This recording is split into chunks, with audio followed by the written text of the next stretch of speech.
This is the Discuss Metal Podcast with Don Bastard and Kevin Tomorrow of Bastard Squad. Hosted by Dan Terry and Joseph Wren. Presented by discussmetal.com.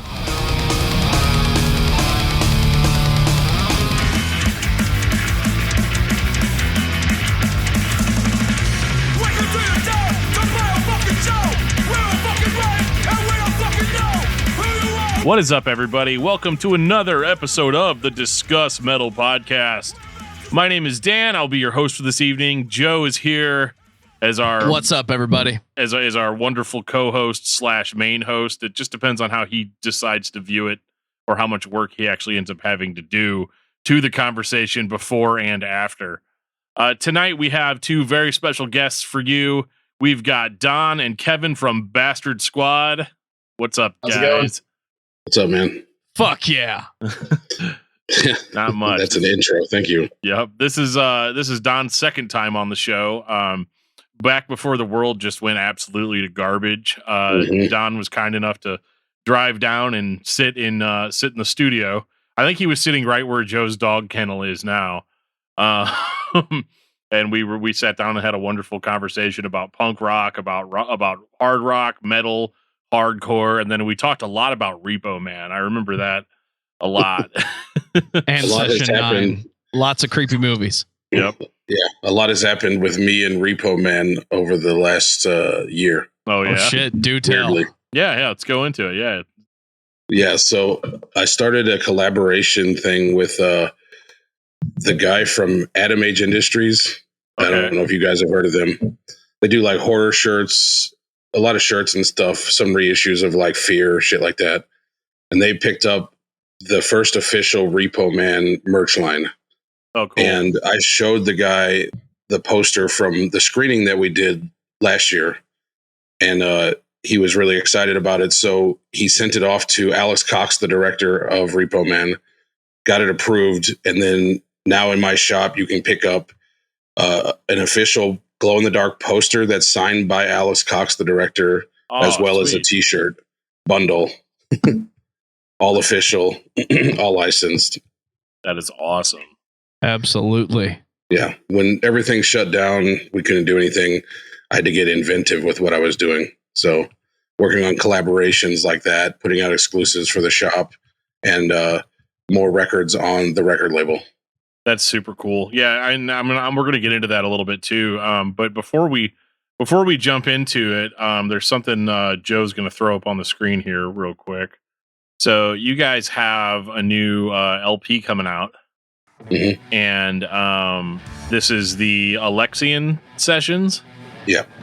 And don't hit me with one of those. No, it's actually Alexian Sessions. Get it right. Yep.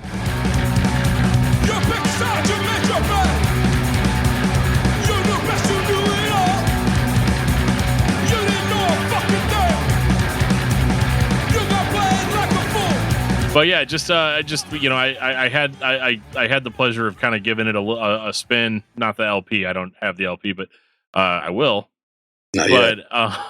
Yeah, not yet. I'll get it when everybody else gets it. But so if you just want to tell me a little bit about this release, I know that this was recorded more or less in a live setting. Yeah. Yeah, so we did a live streaming event with all proceeds going to St. Louis Crisis Nursery, which is absolutely great organization. And we were really happy with the way everything turned out. So we said, let's do a live record, because we had actually talked about doing a live record and doing a recording of our record release show for Bastard Luck. And due to some technical glitches, that didn't really manifest. So when we got the MP3s back from this performance, we decided to pick the best songs and let's do a live record. And, as me and Don were talking about it, we were talking about ways we could make it unique. And I've always loved single-sided LPs that are screen printed on the back that show through. So we said, hey, single-sided LP, screen printed back.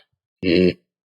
Yeah, it's super cool looking. And I'm so for the release of this, you guys are actually going to do a CD release party, which is kind of exciting. Just the concept of a live show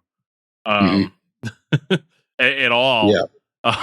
Coming up as soon as on April 24th. How did that come about, or you just decided that now's the time? Yeah, we actually did a live show at Red Flag. What was that, October? Thereabouts, yeah. November last year. We were actually surprised it even happened with the way things were going. But they took everything super seriously. 10% capacity.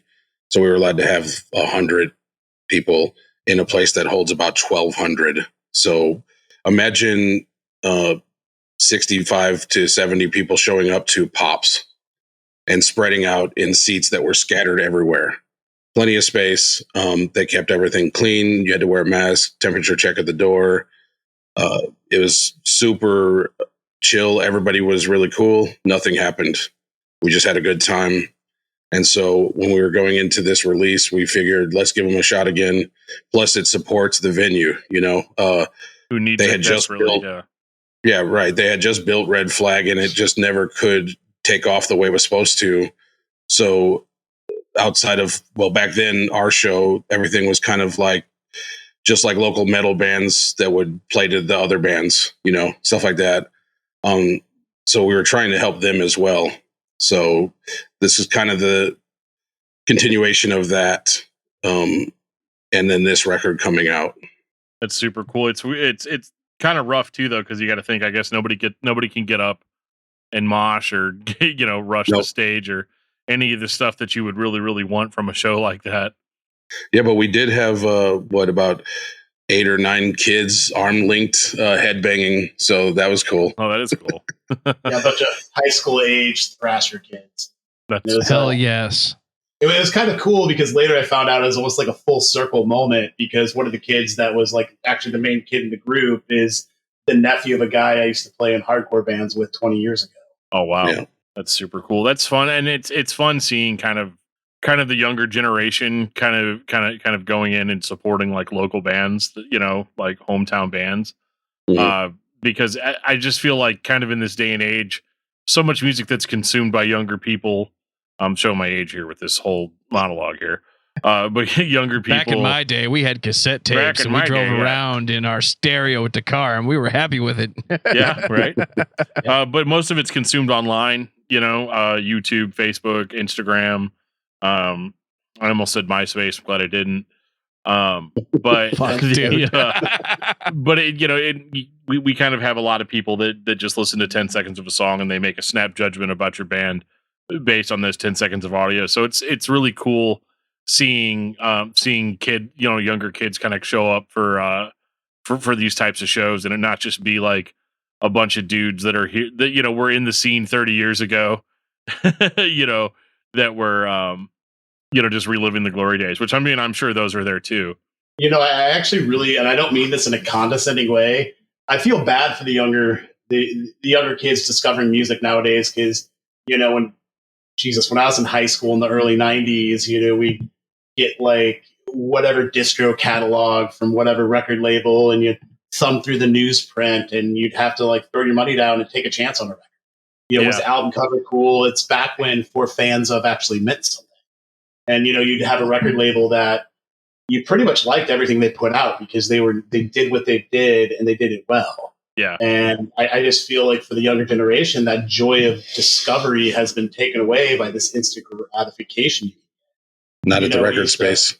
Especially with like live shows. And those kids and they're going on Friendster and leaving testimonials for bands. But you go back when I was in high school, you showed up to the show. You showed up when the show started. You stayed to the end because you didn't know anything about the openers, and that was the only way you're going to find out about them. 2 years ago, my other band played in Chicago, and they had this really kind of neat model about their shows that they were doing. I thought was something I wish more local scenes would kind of pick up. When you got a minor level regional touring band, they don't announce the order till you get to the show. So if you want to make sure you're going to want to see the band you want to see, they've set it up so you have to show up, because the band you want to see might be playing 5th, they might be playing 1st, but you don't know till you walk. Yeah. That's something I remember from playing shows years ago, and I'm sure this is still true. You get the band that's clearly the biggest draw, and they want to play third because third is the best spot. But when you've got 5, 6, 7, sometimes more bands on the fucking bill, it's kind of frustrating to see the big draw be there at 9 o'clock. I almost expect them to start playing at 10:30 like they used to. Yeah, too many bands on a bill is something I learned pretty quickly putting shows together not to do. Keeping it at like 3, short and sweet. Everybody comes early, drinks, has a good time, watches everybody, and then leaves. And they kind of expect, it's all going to happen within 2.5 hours, versus 5 hours. Yeah, and I remember too, that was kind of a way that because I remember in St. Louis for a while there, we had, I don't want to say anything about the promoters themselves because a lot of them were really cool and were like friends of mine. But I remember it always being one of those things where they'd get like a big touring band to agree to come down and play a show, maybe because it's a tour stop or whatever. And then they would call me and all of my friends' bands and be like, hey, this is a festival. And so everybody would show up at the venue at like 8:30 in the morning to sound check, and you'd start the show at like 9:30, 10 o'clock, and then like by 12 hours later, you've got this big touring band that's playing, and then I remember the next day, and like none of us would make any money. We might get like pizza or something, but like for the most part, we didn't make any money, and we usually had to be on the ground selling tickets for that festival, and I started realizing that giant shows like that pretty early on were basically just scams for dudes to get paid for guys to get paid on a touring band that they didn't necessarily think was going to bring a very big draw. Yeah, it was around 2010, the height of that like one day fest that were just absolutely bullshit. Yeah, but usually you got to also think like some of these things, there's so much money wrapped up in some sort of guarantee that they have to make back. So, it happens. I mean, I always just look at everything as, are we going to have a good time? Is everybody going to have a good time?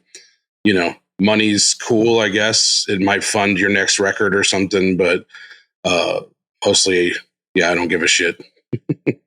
Not that I want that out there, but we're more into just having a good time. Well, and I think that like it's as much as you want to say it's a scam. That's how I felt as a kid. It can feel like that, or whatever. Like, oh, these guys are just ripping us off. They're exploiting it, and we've got like a 2-song demo. That's burned. We show up at the show with like a stack of like 100 CDRs with 2 songs on it, and we sold at least half of them. Fair. What was cool about those shows though is I found out about a lot of bands. Yeah, and that stuff still there. Yeah. We don't need to go into that stuff, but the 2010s business model for any hardcore band was record a 4-song demo and then immediately go on tour. Right. Yeah. And then 2020, you get the repress of the demo on 7-inch for the first time. Absolutely. I mean, those were great days. It was like my wedding night. It's like, get ready for the most intense 15 minutes of your life. You're playing long sets. Absolutely, super long sets. Man, you think that's long when you come to our show? We got like an hour. Oh, that's awesome. It's going to be a good time. Well, that was a big adjustment for me coming from playing in hardcore bands. Since 2000 and joining Bastard Squad and coming back to punk rock and going from playing 15-20 minute intense sets with in a small room with the fuck you horseshoe to playing 30-45 minute sets where people are up front and actually paying attention. Yeah. Yeah, there's a lot of camaraderie, I think, to that scene, that is something that I really, really enjoyed watching. One of my favorite things about watching a lot of the punk bands in St. Louis was how all of these bands that you started off as punk rock bands that maybe I knew dudes in high school or whatever, they had all basically either become hardcore bands or thrash bands within 5 years. And so it's funny watching how the overall musical landscape will operate like the evolution of a style of music will happen on the local level, just like it happened in kind of the general level. And I always thought that was kind of cool, just seeing the amount of support. Because when we played in St. Louis, it was one of those things where we were just hopping. We played kind of more of a trendy style of hardcore, like the Hot Topic hardcore kind of stuff.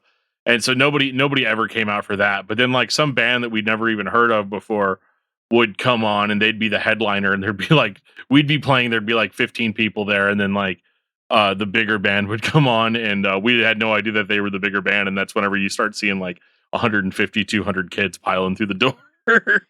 And it ends up being one of the best shows that we've seen in years, you know? Yeah.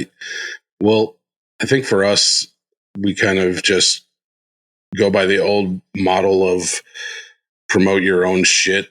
You know, back in the day, punk bands hung flyers. You told all your friends, reminded everybody over and over and over, make sure you come out.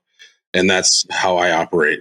So I just beat everybody over with the head with it until they show up. I mean, we act like it's 96 with our promotions. Yeah. You know, too many people really gotten to feel super safe with social media. And, you know, there's a lot of people who want to be promoters. They think, oh, I booked the show, I set up the venue, I sent out 200 Facebook invites, my job is done. It's nah, like we do flyers, we go out and we hang them, we word of mouth promotion. Just, you know, it's like that's what we did when we were dumbass teenagers in the mid 90s, and it worked back then, and it still works today. Taking a long break from everything, that probably helped, because nothing changed in my brain. I was like, oh, you do it like this. It's like Encino Man. Like I got thought out, and then it's like, do everything the way you did it when you left. Right. So I didn't know things changed. They definitely changed a little bit as far as the promotion style. And I think you're right that people got extremely comfortable with social media. But I'm starting to notice, and I wonder if you guys are too, the social media overhaul that seems to be happening. Because like my niece, she's not on Facebook. Her favorite bands, they're not rock bands. She's way into like hip hop now with like Crash Minotti and Doobie and all of those, what I thought were underground artists. And where are they? Snapchat. Yep. So we're seeing things change again, even though it's still social media. It's just not the method of Facebook shoving the ads down your throat like you used to be able to do. It's like now the algorithm is actually working against promotion sometimes. Oh, it 100% works against promotion. And I think that's why a lot of people are starting to, there's like I don't want to say it's a mass exodus from Facebook, but Facebook's not nearly as important for music promotion as it was just a couple of years ago. And I'm seeing the same thing with Instagram, with the way they do their Instagram seems to be taking a very similar business model to Facebook.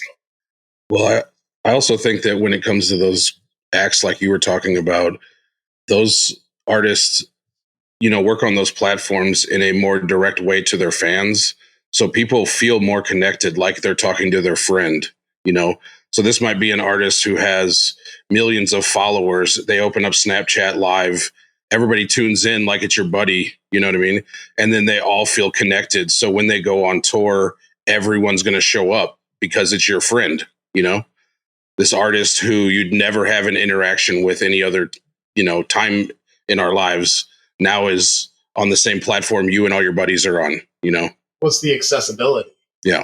And formats like Snapchat offer more accessibility than like a Facebook or an Instagram. It's kind of like taking an old model and putting it to technology. Like I remember going down to Blue Note in Columbia sometime around 97, 98 to see Brian Setzer Orchestra, because the guy I was in a band with at the time was a huge Brian Setzer fan, and you know, he wanted to meet him, and we went out, and Brian Setzer stayed out there probably till 2 or 3 in the morning, shaking every hand, signing every CD, signing every shirt. He didn't leave till everybody else left.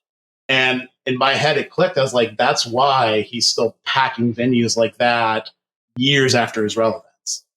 Yep. Yeah. It's that accessibility and that connection. Yep. You know, it's kind of like have you guys ever gone to a Bruce Campbell signing? He does basically the same thing, and he just has this interaction with his fans, and that's really how he's carried his career as long as he has. Yeah, he has this kind of air to him where he, number one, almost acts surprised that you're there, and then immediately falls it like, oh, thank you so much for coming to, like, and like, it might sound cliche to some people, but like when you're there in the moment, shaking the hands with somebody that you have a lot of respect for, and just knowing that they've got respect for you, and that like they recognize that they're the only reason that they're there is to talk to you, to see you, to and I think that sort of stuff's cool, and I think it lends a lot to your guys' model of, we go out, we hang flyers, if a guy walks up to me in 2021 and hands me a flyer to go see his band, I'm gonna go see that band. You know what I mean? Because it's just one of those, like, there's not a whole lot of people that are still doing that. But I think the coolest thing that Bastard Squad has going, really is the store. Having that kind of having that I almost want to call it like that safe haven where you can just go in and you can hang out with people that like the music that you like. You can hear about shows. You can and if you go and see Bastard Squad, and then you come into the store, you get to hang, you get to talk to Don, you get to do all these things, and really be a part of that community. And I think that's super cool. It's something that, like, when I was working at a game store, I wish that we had some sort of outlet outside of the game store, for something like that. And I think it's really cool what you have going on, because it's like I can just drive. I mean, shoot, I live probably like just a 20-minute drive down from 30, and I definitely don't come up and hang out nearly enough. But having that as an option is incredible in this day and age. Right, I'll be here. Right. And I'm up here about every other Friday hanging out, and it's a lot of fun talking to people that come in, especially some of the younger kids, and seeing what they're buying. And they're buying CDs from when I was in high school. It's just kind of fun to see. And sometimes everybody shows up at the same time. You might come in here, and the other day there was the people from Red Bait, the people from Time and Pressure, people from the band playing our bill, opening Dead Pilgrim. Yeah. So it's like everybody's just hanging out in the aisles talking. They didn't mean to come up at the same time. They just all happened to. And then sometimes customers off the street might come in and get confused. Yeah. Why are all these people standing around talking loudly, especially right now? Not like everybody's wearing masks and everything, of course, but most of these people haven't seen each other in so long, So my place is definitely that kind of safe haven for you to come to. It's clean, and there's just keep it cool. Even in the COVID situation. I'm definitely going to have to come up. Because Kevin, you got that Aladdin Sane behind you. I'm going to need that like last week. I have the record, and that's the T-shirt from Atom Age Industries. Yeah. Fuck yes. That is so cool. Yeah, and that's one of my favorite things to do when I'm up there, is just kind of like just look at everything that's hanging up and all of that. What does Don have this week? Yeah, like and it's funny because I remember I came in a long time ago and I was like, man, I've been trying to find Destroy All Monsters. I got this terrible VHS tape of it or whatever, and you're like, dude, I got it on Blu-ray right here. And I was like, oh, all right, cool. Yeah. I just built what I know. And, incorporating the band into everything was definitely thought about in the early stages of me doing anything, like, let's keep all of it together, So it's all in one house and all comes from one place, kind of, Yeah. Yeah, 100%. It looks awesome. And I one of the things that I like the most about it too is every time I've been in there, everybody is so friendly. And it's such an against the grain view of how people would have viewed a shop like that. I think even in the 90s, it's like, oh, you walk in there, there's a bunch of punks in there. What it's going to be like, whatever. Except everybody's like super friendly and encouraging and and positive. And you've got records from every genre you can think of.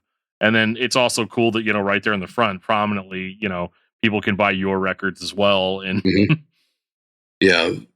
people will say shameless self-promotion, but there's no such thing. No, not at all. Who's going to promote it if you're not going to, Yeah, nobody. Absolutely.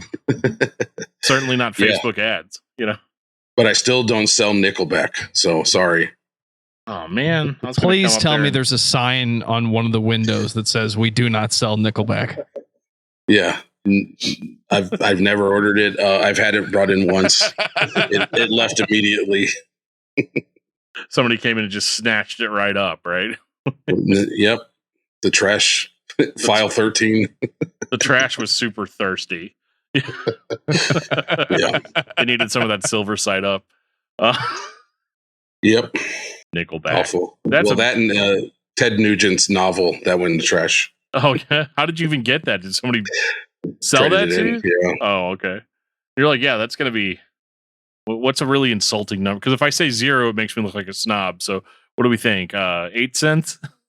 9 cents? I'll give you. Actually, one time I put a copy of Rob Zombie's Halloween 2 DVD on the floor for $0.00.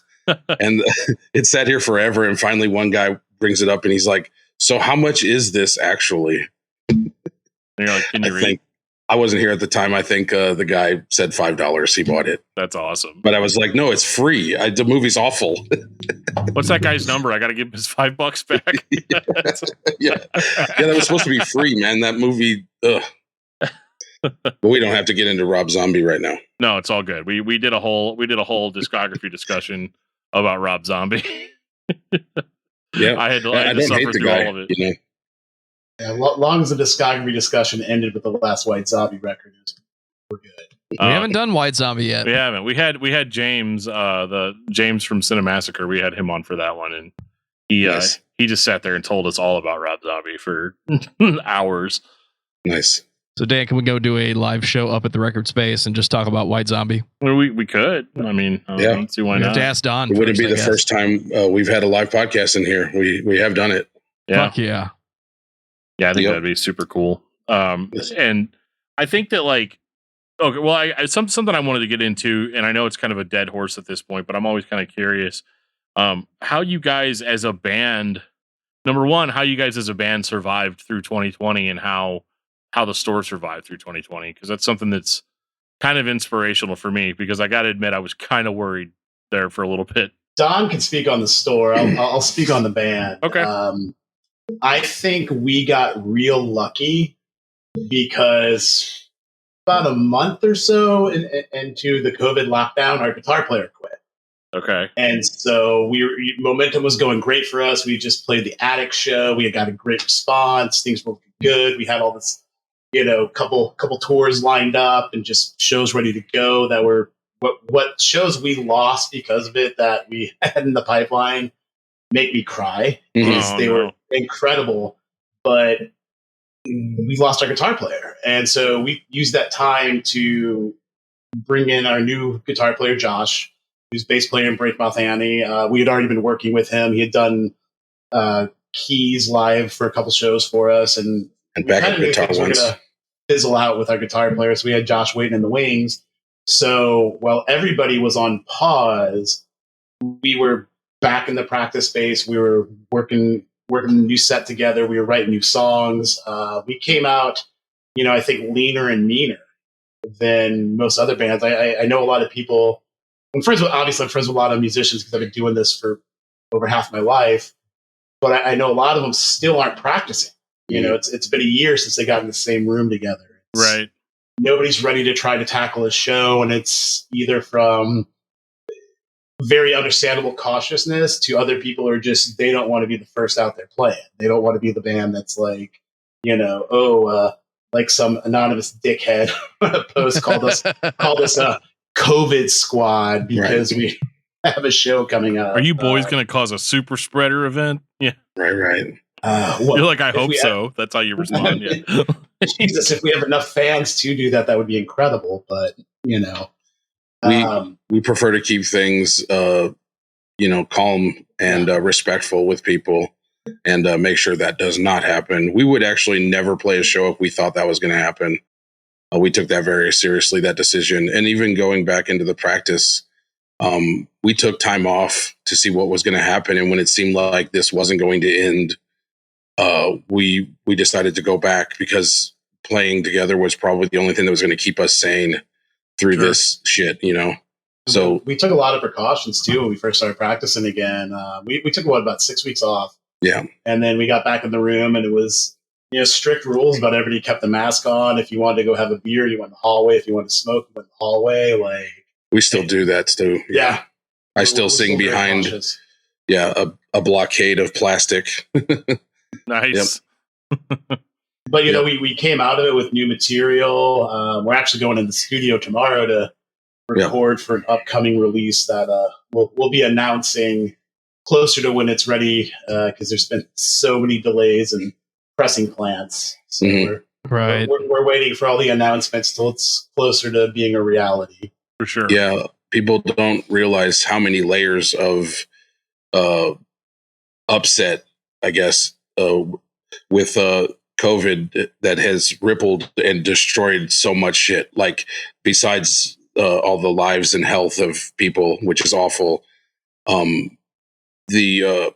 Even pressing plants are screwed, and we pressed CDs the other day, which should have only taken a couple weeks. And Canada is going into a third wave right now.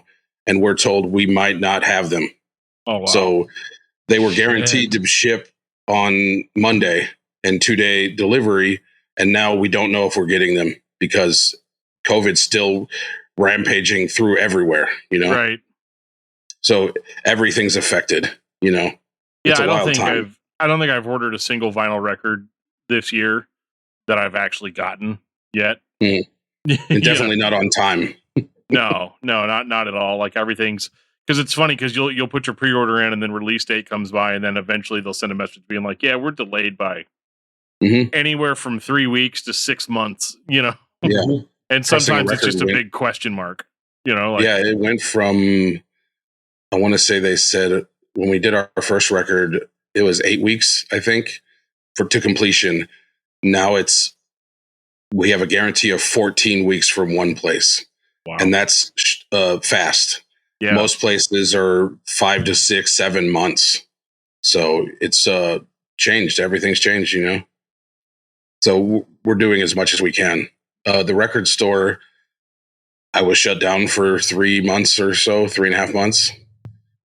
So while we were also dealing with all the fallout of all of our shows disappearing, I was sitting at home like, what am I going to do? You open a brand new business and this might be it, Yeah. Luckily I had, same thing we talked about earlier with community surrounding my shop. I had a GoFundMe that went well. Everybody came out, made t-shirts. I gave it all back. It was only a temporary hold till I could reopen. When I reopened, I used the money to make some cool stuff for everybody, gift cards and whatever. So anybody who donated got a free t-shirt and a gift card and stuff. I spread all the money back out across these gift cards evenly to everybody who gave money. So you could give $5 or 500.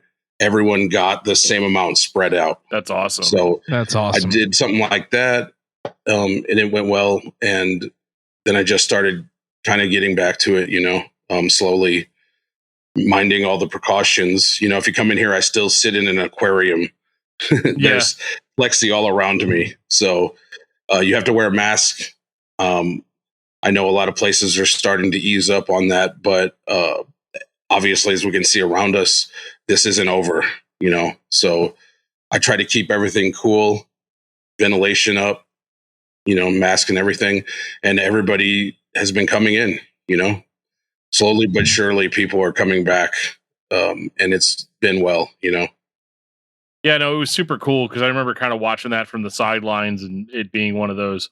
I remember at one point you were considering even like, just if you take your stuff that you want to trade and put it outside on a box, I'll come by and look at it or whatever, and I did porch delivery and all that. Yep. I mean, I'll still do that. It doesn't matter if it's COVID times or not. If you called and said, I want that record, my leg's broken, I'll bring it to your house. Right. Like that was never an issue. I've done that many times. People would be like, oh, I really want to come get that, but I can't make it out. Yeah. I'm not doing anything after work. I'll just drive it by your house, So yeah. Within reason, right? if you're if you're in California, I guess if you're willing to pay for travel. Yeah. I mean, I've driven it out to, from St. Charles to Belleville, Illinois. I don't really care. Once I'm off, I usually just go home and work on other stuff. So getting somebody something cool to watch that night or a record they want to listen to, is more important. Yeah, for sure. Oh, that's super cool. I think the store's awesome. I know I'm always kind of gushing about it, and it's funny because you're like, for a guy that gushes so much about it, he never comes in. But it's not like that. I don't know. It's not like that. It's just one of those things where, it was funny earlier tonight. I said something to my wife, and I was like wanting to talk to her about something, and she goes, "Oh, what did you want to talk about?" I was like, "Look, if I get a free minute sometime in the next 5 or 6 days, I'll bring it back up again." Just being one of those things, and especially like even for us, me and Joe having to separate from what we do. I was joking before we went live that like it used to be so simple. I would literally just drive down to Joe's house. I'd sit down in the chair behind him. I would just talk and then leave, and then my responsibility just ended. Right. like right after that. And obviously, all for 12. I think the last episode that him and I did together was it was actually for another punk band called The Blamed, and we did that. What was that, like February of 2020? I've come down a couple of times for various little things, but yeah, as far as this stuff goes, it's all been home base. Obviously, it's much easier for us to survive doing everything remotely than it would be for a cash business. Step 1, get the equipment set up. Step 2, teach Dan how to record himself. Step 3, continue making podcasts. Tell Dan to stop tapping on shit. Right. Yeah. Oh, absolutely. And talking to the mic, damn it. You guys hear that? Yeah. Yeah, it's really weird. When I talk over here, he gets real mad. I don't know what it is. I didn't hear a word you just said. Yeah, exactly. Right. But yeah, we've all kind of had to learn how to kind of adapt and cope and deal with all this stuff. So I guess, one of the things I like talking about too, as far as that sort of things, those sort of things go. What have you guys been doing to keep, just to kind of keep it fun, keep your minds occupied during some of the long stretches we all had to go through, where there was just either nothing to do or nothing we could do? Practice. Yeah. That's it. Just grinding it out. Our practices run long. Sometimes we might get there at 8 and run till midnight, 1 o'clock in the morning, just playing, writing new shit. Yeah, I picked up my guitar a lot because it was weird when we were in the 6-week hold of not practicing, because I was on a 3-month hold of not traveling for my job, and I've been basically traveling every other week since the end of 2015, and then all of a sudden 2020 hits, and I'm home. I'm working from home. My wife's working from home. Like my dogs are like, "Why are you here all day?" Yeah, the dogs are like, "Get out of here! I got some stuff to do that I don't want you to see." Yeah. Yeah, it's been a interesting, trying time I think for everybody. I bought a 3-foot tall concrete Sasquatch statue. That was my big COVID purchase when everybody was doing their first 3 months. My crazy COVID expenditure. I was like, "Fuck it, I'm buying a concrete Sasquatch." Did you name it Harry? I did not, but he does live at the bottom of the stairs next to a piece of driftwood from Alaska. Okay. We're about to plant some banana trees behind him, so he like kind of has a jungle setting. So this is important. What kind of scale are we talking? You said life size. Geez, I wish I could afford the life size one. They have a life size one that's about 1,500. Okay. I opted for the one that's about 3 feet tall. Fair enough. So during COVID break, Kevin found Sasquatch. I did. Found Bigfoot. So he's real. Well, I mean, it's a statue. It's accurate, right? I mean, it had to have been modeled after something that was real, right? All statues are of real things, right? Oh yeah, It's definitely not a guy in a suit. Yeah, no. Welcome to our cryptozoology podcast. Yeah, right. Yeah, now we're gonna totally not that shift word gears again. and go searching for Sasquatch. Yeah, you immediately get more listeners than ever before. I probably could throw like a hashtag cryptozoology, and then it's like we're dealing with like 1,500, and they're like, "Why do they keep talking about this record store and punk rock and local venues? Like, when are you guys going to talk about Bigfoot?" It's like, "Oh, just keep watching. We'll talk about Bigfoot here at the end." But Yeah, some podcasts do that. You noticed, I'm sure. They'll say there's a subject, but the subject comes up for 5 minutes at the very end, and they just talk about the boring shit they were doing the last 2 weeks. yep. We've been guilty of that a couple of times. I know one episode we were there to talk about a band, and I immediately just started the conversation with, hey Joe, the McRib's back. I haven't had a McRib, and we went on and on and on about the McRib for like, I'm sure Joe cut a lot of that out, but there was more McRib talk in there than there probably should have been. We get accused of that all the time though. Like, I'll see Reddit posts where somebody will say like, "Oh, check out this podcast. They're talking about this band or whatever." And then it never fails. Immediately somebody jumps in there and is like, "Hey, just so you know, they don't start talking about the band until 22 minutes in." Well, sometimes you got to talk about McRibs for 22 minutes. I mean, sometimes you just got to get it off your chest. It is what it is. McRibs, Star Wars, more McRibs. Yeah. How much beer can be consumed? Wait a second. That's a great idea. Don, I got a great idea for a show. This is for your next promotional campaign. Don kills this 6-pack. Yeah. I actually don't drink much anymore. Yeah. That's why it'll be an underground hit. Yeah. Hopefully I'll do it right before I go on stage so I can make an ass of myself. The last time I actually drank a decent amount was our record release show, and everybody wanted to celebrate, So it was like, here, have a shot. Here, have a drink. And I was kind of chilling in the green room to, not get too nervous because the room was filling up, and it was an awesome turnout. And so I went on stage. Lights went off, and I put my foot on the stage, and I realized I was drunk. I was like, fuck. This is exactly what I don't want to do. So I'm like, the first couple songs, you're trying not to fuck up because I am. I'm not drunk. I'm not having a good time. I'm worried that I'm going to screw everything up because I'm drunk. Right. Which, back in the day, you just hammer all the drinks and then fucking go over and go out, fall over, and fall off the stage, and it would be fucking great. Now you just worry. Whenever you regain consciousness, you're just like, how we do? Yeah. So, times have changed, The only time I've ever fallen off the stage was when I was stone cold sober. I had a 102-degree fever, and I still played the show, and was at the old Creepy Crawl in the middle of the summer, pack show, opening up for Poison the Well, Undying, 12 Tribes, and Code 7. So there's no way in hell I was missing that show. Right. Got to the end of our set and just fucking nosedived off. Yeah. Yeah. You never know what's going to happen at a show. I mean, Punk Rock Flea Market, I think we almost all passed out from heat, heat exhaustion. Oh, shit. Everything went white. Walking from the stage over to the ballroom to get a drink. Yeah. Everything went white. Yeah.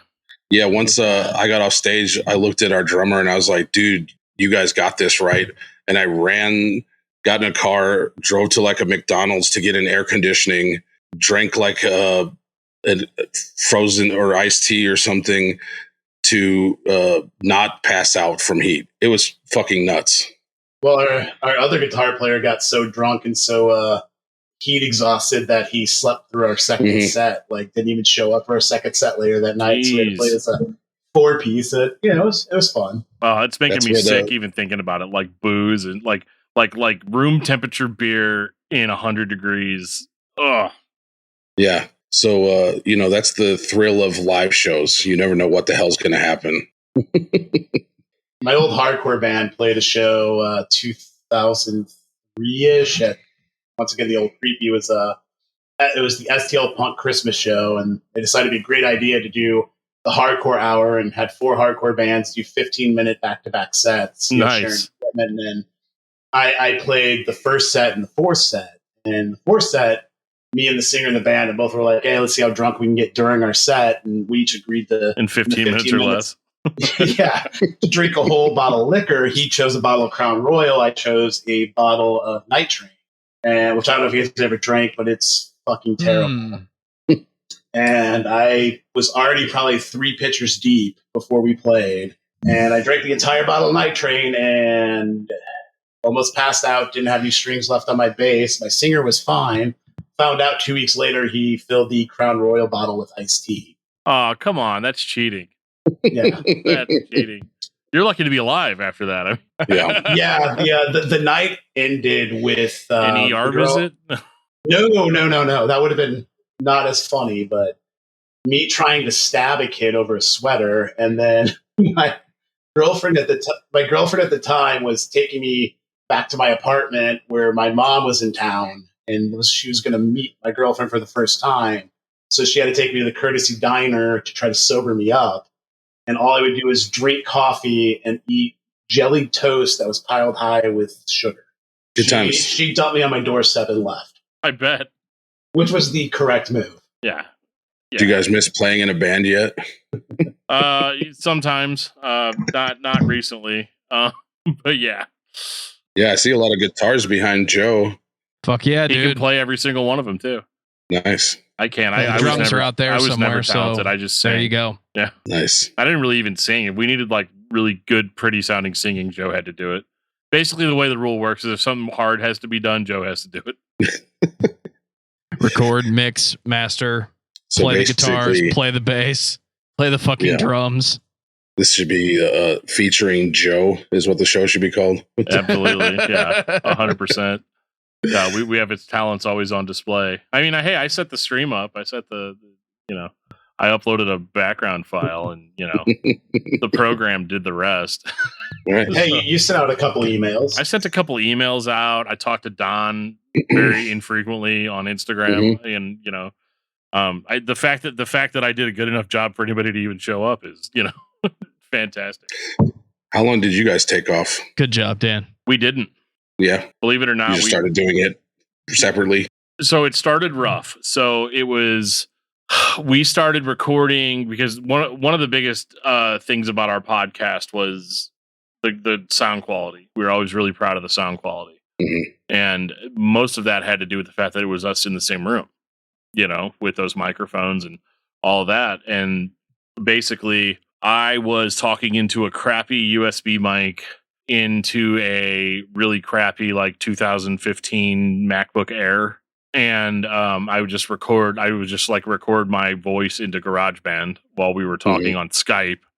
And so we wouldn't use the Skype audio. We would just use that. And then I was able to procure like basically one part at a time, a relatively decent, I guess you would call it a gaming computer because it plays games really well. But the main reason we built the computer was so that I could do like live streams and recording and stuff like that. And so then Joe had to get me a USB interface so that I could use a real microphone instead of a USB microphone. Mm-hmm.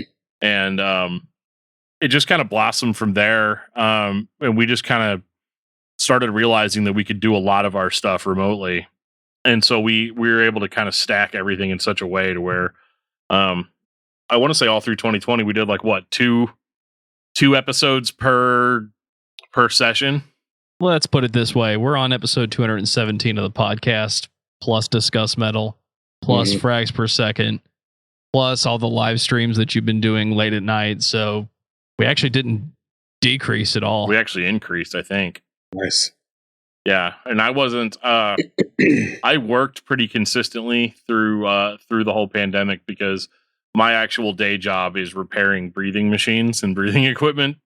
So, I was the essentialist of employees during all of that. Joe, I think actually you worked from home, didn't you, Joe, for a while? For quite a while, especially when everything started. But I'm one of those people that's very lucky. I did not miss a day of work, and your internet is better because of it. Nice. You're welcome. He works for a major provider, so it's really helpful. to have that. I'm sure your job got harder. Little Everybody bit. at home. I don't mind the work from home approach because I'm very capable of self-motivating. Mhm. I realize not everybody is, but for those people, sometimes I just want to shake them and say, guys, it's not high school. Just Mhm. do your damn job. I felt bad Some people just aren't. They're not cut out for it. I work from home every Monday, and it took me a while to get used to it. But it's I'm actually more productive on my Mondays than when I had to go into the office. Yeah. Yeah, no, it makes a lot of sense. Me, there's too many shiny, distracting things at home. I'd never be able to get anything done if I was just down here. Plus, I've got a wife and 4 kids, so like that, I'd never be able to get anything done if I was working remotely. Mhm. Somehow we get the podcasts and the live streams and stuff done just because we do them late at night after everybody's asleep. but yeah, so it really wasn't too bad. We did basically persevere throughout, and it was surprising actually to get emails from people and stuff being like, "Thank you so much for continuing to do the show because it's the only thing like we've been binging." It's weird getting messages from people that are like, "Yeah, I've been listening to nothing but your show for 2 days now." Mhm. And I'm like, "What?" And they're like, I was like, "That's too much. Maybe you should take a break or something." And they're like, "No, seriously, there's nothing else to do. I can't go to work. I can't go out and hang out with my friends. I can't do anything." You know? Yeah. Makes it all worth it, man. Yeah, I worked 20 years selling stuff online, so working from home was what I did. And that was one of the things I had to consider was going back to online sales with this break. And instead, I just decided to gut the back room and build a horror room and focus on the store and not do online sales. Oh, yeah. Do something else with my time and try to be more productive in other ways. But yeah, I just kind of had to refocus. But working from home isn't really an option. I don't want to do that ever. Yeah. I want to be outside and doing things where people can be, but in the right time.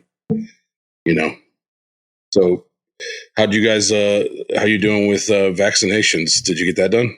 Not yet. I need to. It's funny because I work the place that I work actually is contracted by the government to have a certain amount of ventilators on hand and stuff. So I think we're supposed to be getting them at work. Like one day I'm just going to go in, it's going to be vaccination day. And from what I understand, like half the people that are there, half the people that get the vaccinations will probably have to go home, because I know it's been real hit or miss with my friends and family that have gotten it. Some people are like, yeah, I got my vaccination and I feel great. And then there's some people that are like, yeah, I feel really bad. And I was sick for like 24 hours, but then it all went away and I guess I'm good now. But yeah, I think because my parents are vaccinated, I think my sister is, I think my brother is, but I'm the only holdout. And it's really just been, again, like a timing thing where it's like I have to be at work every day at a certain time. So like a lot of the times when these things are available, I'm not. So hopefully, Joey, did you get vaccinated already? I am on the list. Oh, okay. Well, just waiting for my turn. Nice. Yeah, I heard there was walk-in stuff where you could just go to whatever building and get the new shot. I had to drive 6 hours round trip twice to do it. Went out to the middle of nowhere where people weren't getting it to get on that. Somebody's got their first dose in there. Yeah. I went to Cape Girardeau for both of mine, and I was actually, for the second dose, I was expecting a bad reaction just because I had spent the previous 16 days in Fort Worth working nonstop, setting up a store, and then drove 10 hours home just to sleep for a few hours to get up and drive down to Cape and get it and then come home. And I was cool. Do they do it on the weekends too? Because I could probably swing out on a Saturday and just get it done. But I'm trying to schedule it on the weekend too anyway, because I don't want to miss work. My job's actually like, in a weird way, like kind of fun. Like I just enjoy working on the machines for whatever Dan reason. is a workaholic. I don't know about all that, but I do. I mean, if it was up to me, I'd just be independently wealthy and not work at all, and just do podcasts, right? But yeah, I don't know. I really enjoy the work, and I don't want to They kind of have given us a little because we provide ventilators for the actual government. We all kind of have this like superhero complex. Where we're like, if we miss, and they don't guilt us or anything, they don't make us feel bad, like if we get sick or something, but like there's this certain feeling of like, I'm gonna go out and save some lives today. you Right. know. And so yeah, that's what keeps us going. So like none of the last thing any of us really wants to do is miss work. Right. Which I think is why I think the government's actually going to provide us with a certain amount of vaccinations. Mhm. I'm just not sure when that's going to happen. Yeah. I can tell you that when you go to these locations like Kevin and I went to, it's like every sci-fi movie you've ever seen, where Oh, yeah. everybody goes to like some kind of gymnasium, Fallout type thing. Yeah. Just lines of people, doctors everywhere, tables in a gymnasium. It's pretty wild. At Oh, least, so the second half of ET then, yeah, exactly. Yep. where they like turn the house into a laboratory. Yeah, you're just standing in this room with all of these other people, waiting to get this vaccine from this, worldwide pandemic disease. It's pretty fucking gnarly. Something I don't think any of us could have ever guessed we'd have to deal with. The weirdest experience for me through all this was my mother-in-law made masks for all of us, and she just made them at home or whatever. And we took a family photo of all of us wearing masks and like thumbs upping and all this stuff or whatever. And I was looking at the picture, and then like, of course, my wife posted it on Facebook and all that. Just like, oh yeah, look at our mask that my mom. And it was like the most innocent thing. But I'm sitting here like looking at this picture, and I'm like, what kind of dystopian hellscape am I living in right now? like where we where we can't go outside without wearing our protective mask. And it's not that like I wasn't taking it seriously. I was thankful that she made those for us.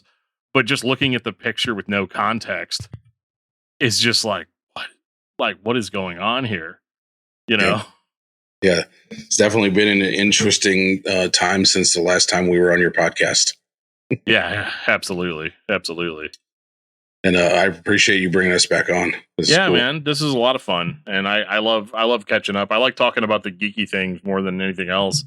Just one of those things, and I need to get up and hang at the store more often. I just gotta find Well, if time. you guys are going out, we are playing the show at Red Flag, so yeah, we could do that. It's definitely they take it super serious. Yeah.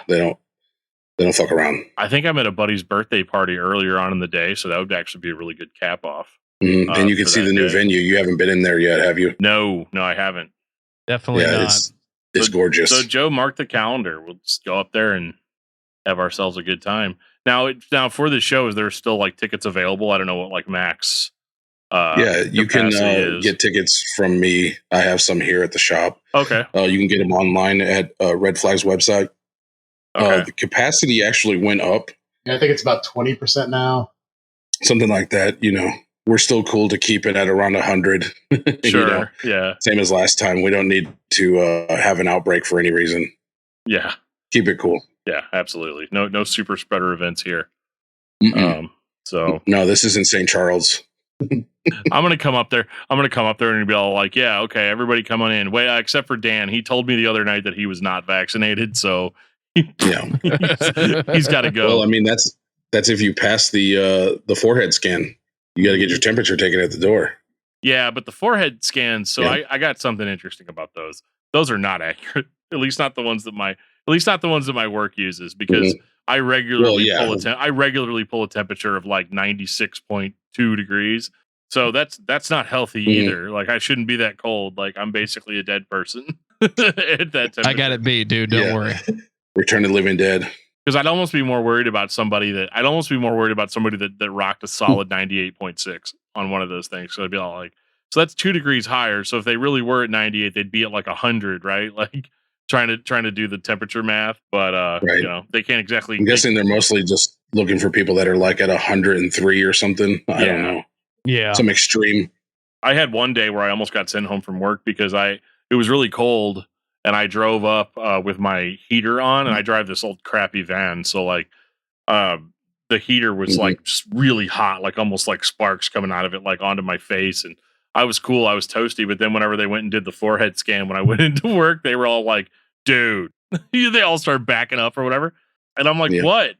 So they had me just sit there. They had me sit there just in the front of the building for like 20 minutes, like sitting at room temperature. And then they took my temperature again. They're like, you're sure you're not feeling bad? And I'm like, yeah, I'm fine. Like, they're like, oh. okay, but we're watching you. We're going to come back in an hour and take your temperature again, you know? Like, Yep. You know, speaking of metal stuff, though, the record label may be releasing a new record from one of St. Louis's coolest metal bands. really? I'll just leave it at that. It's a little teaser. Okay. We'll talk about that when it gets closer to time. We'll think we'll we'll talk get the about band that on next time. Yeah. Yeah, there's a lot of releases coming and exclusives we're doing, like Fear. There's an exclusive Time and Pressure record color coming, and then the new Bastard Squad band called Fight Back Mountain, which we already announced. So we're slowly getting into the swing of consecutive releases coming out constantly through this year. That's awesome. So that's another thing that I've been working on, is just mixing records, producing stuff, and preparing things for the record label, which goes into what Kevin was saying way earlier about trusting a record label with what they put out, Sure. So I've been kind of curating what I think would be cool within the local scene, and even some reissues I'll be announcing soon. That's awesome. So you definitely want to be following Don on Instagram. Is Instagram kind of your main social right now? I know at one point you sent a message being like, hey, direct all your messages to the Instagram page. Mm-hmm. Yeah, that's because somehow in November, December, when I guess everything changed the algorithms for how they banned people for posts or whatever, somehow I got thrown under the bus with something. And I think it was like January, they gave me some prove your identity nonsense, which I went through all the stuff. I did it. And they said because of COVID, they don't have enough employees to constantly check everybody who's getting these warnings. Yeah. And if it lapsed over 30 days and they didn't prove your identity, they would delete all of your shit. And they did that to me. Oh, wow. They deleted everything, all of my personal, my businesses, everything. It just all vanished. So yeah, it's all on Instagram. Okay.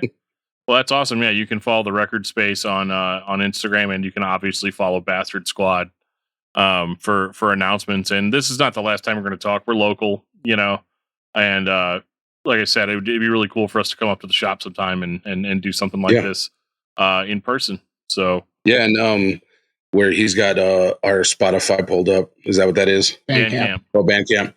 So yeah, on Friday, April 24th or 3rd, all streaming channels will have our new live record. So you can check out the Alexian sessions on Spotify, Bandcamp, all that. And there's some new songs on there too. It's not just yeah, there's a couple of new ones. The album song. Yeah. Yeah. Yeah, it's got 2 songs, which we're actually recording for real tomorrow for a yet to be announced upcoming release. And if you go to bastardsquadstl.com, that takes you to our link tree where you can find links to everything we got going on. Mm-hmm. Including us, right? We were the newest edition. Yeah. You guys are at the top of the list right now. Oh, man. We got to capitalize on that as quickly as we can. Yeah. But guys, thanks so much for coming on. This is a lot of fun, and it's the only time. It's the only way I get to talk to people anymore. Really, is doing one of these, And I wish we could have done it in person, like we did last time. I think that was the coolest thing, is that Don was the first person that we ever interviewed in person on nice. A podcast, because he was just like, yeah, I mean, I'm not doing anything. I'll just drive down, So we did it, and it was a lot of fun. It was a lot of fun. So, absolutely, for sure. Make sure you guys are checking out the Record Space, checking out everything Bastard Squad has going on. And this is not the last we will hear from Don and Kevin. Let's do something at the shop here. Yeah, absolutely. Let's do it. Check out Bastard Squad online at bastardsquadstl.com. This has been the Discuss Metal Podcast with Don Bastard and Kevin Tomorrow of Bastard Squad. Presented by discussmetal.com.